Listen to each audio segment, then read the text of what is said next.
DEA, par la DIA, enfin tous les services secrets américains. C'est ça qui s'est passé. Et puis n'oubliez pas l'invasion du territoire en 1900, si je me souviens bien, 62. Exactement. La baie des cochons et l'échec américain. Et en 2004, en 2012, quand Cuba, Fidel Castro, crée la CELAC, c'est-à-dire la communauté de tous les États sud-américains, tous les États latino-américains sont d'accord pour venir à ce sommet. Mais en posant comme condition, il faut qu'il y ait Cuba. Et les États-Unis ont finalement flanché là-dessus.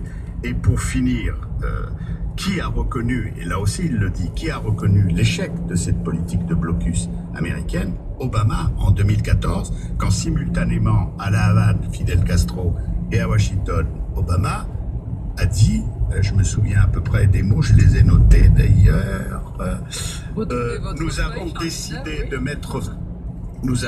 de mettre fin à la politique de blocus et de sanctions parce qu'elle a échoué.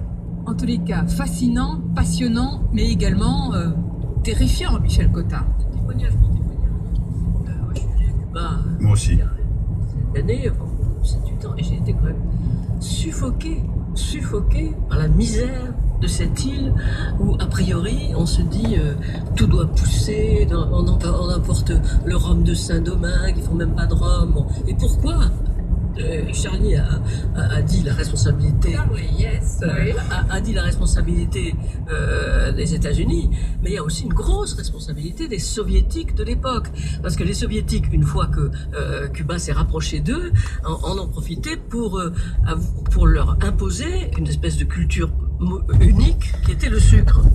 Et puis le jour où l'Union soviétique s'est effondrée, eh ben, il n'y avait rien d'autre à Cuba. Donc, au fond, c'est une île qui a été prise, c'est terrible d'ailleurs, en étau entre le blocus américain, mais qu'après tout, on pouvait détourner